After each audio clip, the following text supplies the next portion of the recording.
This one's going to go all the way to Shields. Shields tapping it behind the net. Yally comes out of it there and banks it off the glass all the way to center. Back again by Duane, knocked down by Platt. Platt slides in over the line. Platt took his shot.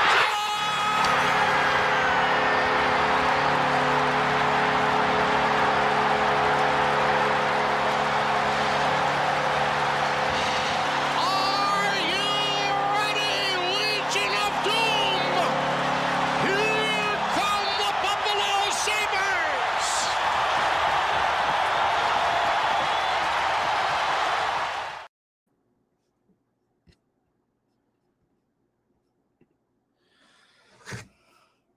$18 shots.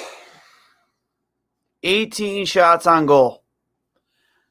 We have Jack Eichel, Taylor Hall, Sam Reinhart, Victor Olofsson, Jeff Skinner on this hockey team. You have a prodigy on defense in Rasmus Dahlin. You're getting possibly the best season out of Rasmus Ristolainen since the start of his career. 18 shots on goal.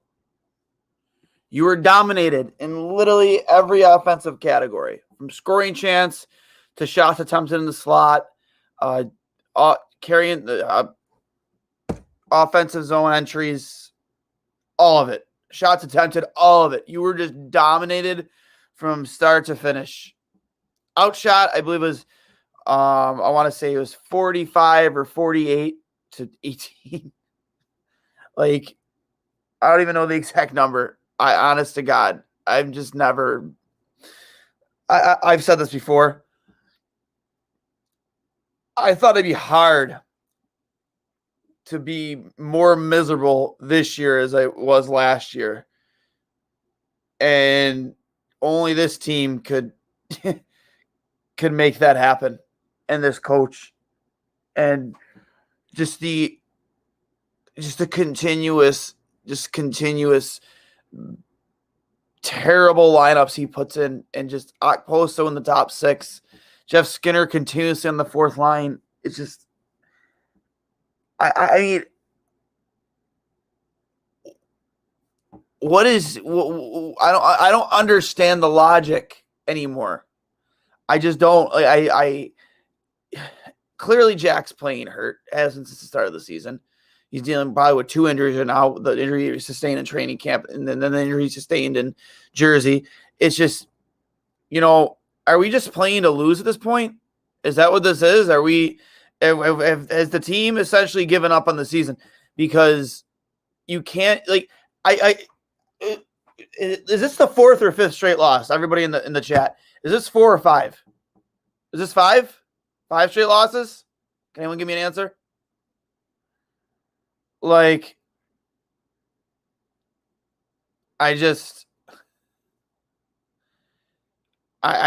it's 5 straight losses. 5 straight losses. That is so bad. So bad. When you're literally playing the same teams over and over and over again in your same division. And we got 2 more against these guys. 2 more. And it's just, this is mind-blowing. Is anybody else yes. 100% yes. You cannot justify putting Kyle Okposo on the second line to me. This isn't 6-7 years ago. He's a slug. On that first Islanders goal, he was the last man back. The last man back. He was so far behind the play. It's just, and he talks about his principles and all of this BS, accountability. It's just a vicious cycle of suck. This is a vicious cycle of suck. Week after week, month after month, year after year. And we're last in the NHL again. Looking a lottery pick dead in the eye again. And I'm sick of it, guys. I'm sick of it. I turned it off after the 4th goal. I'm just I can't watch this. This is terrible. Yeah, it's just, does the ownership just look at the fan base and just be like, what can I do? How can I fix this? And it's clear as day Ralph Kruger isn't going to, he would have lost his job by now. You just lost your 5th straight. In any other organization, the coach is fired by now. Friggin' Montreal was 9-5-2 and they fired Claude Julien. We have 15 points, 6 wins. I think 3 or 4 of those against Jersey. We haven't even played Boston yet. It's just, they may like this coach. Maybe they like the way they treat him. But you want to know what? It's okay. It's cool to be liked. It's cool to like your coach. But at the end of the day, it's about winning hockey games. And this was pathetic. This is so bad. And this fan base has gotten to a point where we almost take pride in we almost look forward to being negative about the hockey team. It's a fact. You look at Twitter all day and it's just the memes, the GIFs, just oh, that's so funny. This, that. It's this fan base just takes pride in it now. It's that means more to them than winning a hockey game here and there. And it's sad, man. It's so sad. I'm to blame to it. I do it too. And, I just want a good hockey team again. Not even good, just I don't want to yell anymore. Yes, right there, dog clock. You could have said it better. It's just the way they lose. if they would have put up like 35 to 40 shots tonight, I wouldn't even be as pissed as I am right now. 18 shots on net. 18.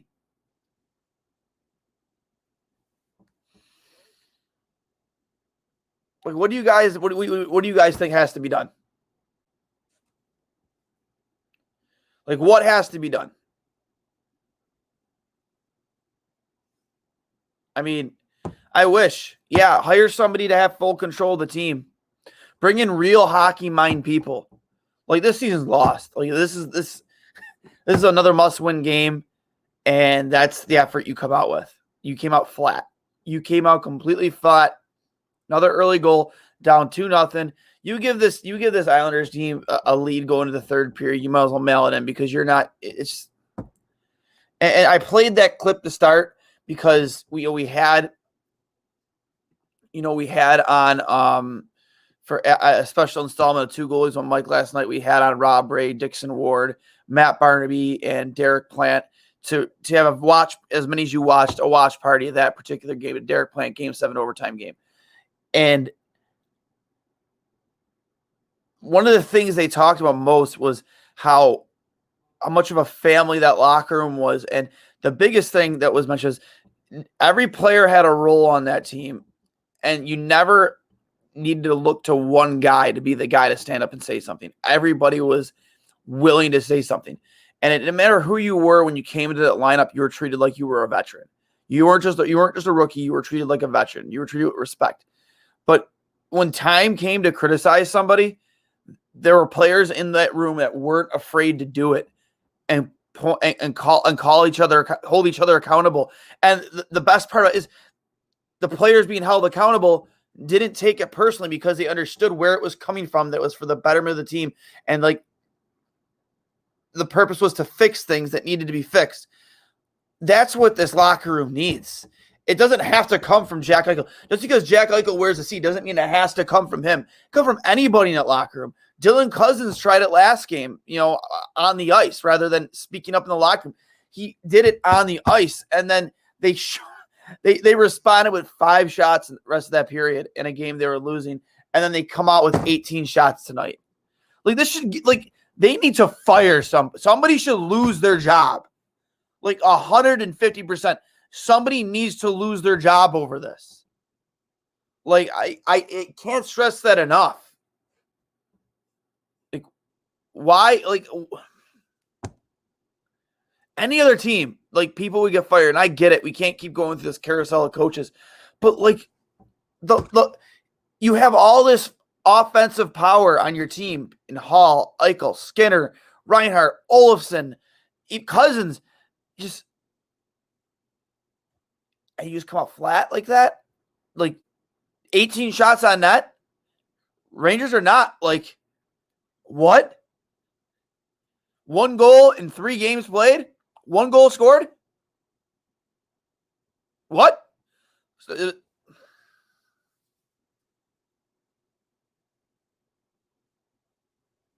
just, I don't know. It's so tired. I'm just so goddamn tired of bitching and complaining and yelling about this hockey team. Like, it's taken years off my life, and I just it's funny at this point, like, how bad could they be and how they find ways to lose and how they choose to lose. It's just every statistical offensive category they lost, like, handedly they lost, like, out of all of it. And this team last fun game they played, most fun I had watching the game was back when they beat Philly 6-1. Since then, it's been absolutely miserable. And just, I'm like, why is Kyle Okposo still on this hockey team? Why? Like, like, give me a legitimate answer to that, Ralph Kruger. Why is he still on this team? Because he has 1 point. 1 point this entire year. 1 point. He's old. He's slow. He's behind the play. He doesn't really generate a lot offensively. He doesn't do much defensively. So, like, I'm sorry, being a locker room guy only goes so far. There are so many veterans out there that are locker room guys that would contribute more than Kyle Okposo. And just, that's not a reason to keep him around anymore. It's not. And the worst part about this is you're really, like, this is so toxic for a kid like Dylan Cousins, who went out there, was willing to drop the gloves, take a few punches, and and throw a few punches, and he sees that this is the way his team responds. After he did what he did to try and fire up the boys, this is the response. I don't know, man.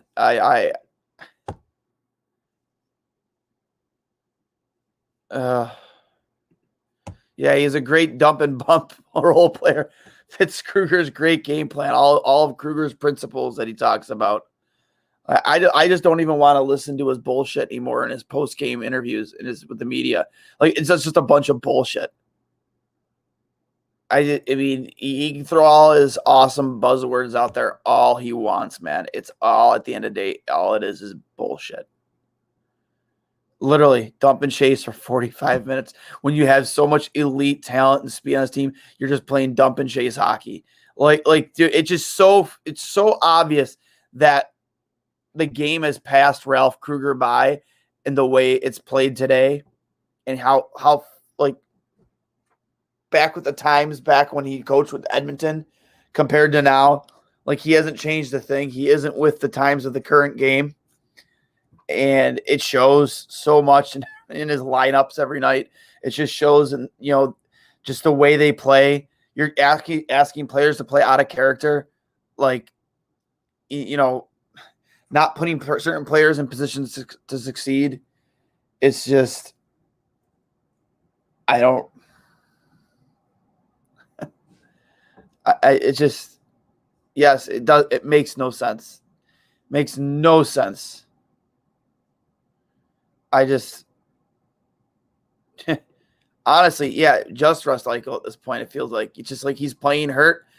And, if that's the effort, we're not going to. And it's just so, and like, I don't want to sound like the optimistic Sabres fan, but you are in a division where every game is like a 4-point game, and like, you could literally go on a 5, 6, 7 game heater and get right back into this, just like that. This is so unprecedented the way the league is this year, where you could literally just go on a quick heater and be right back into a playoff spot. But what do they show you that they can do that? What do they show?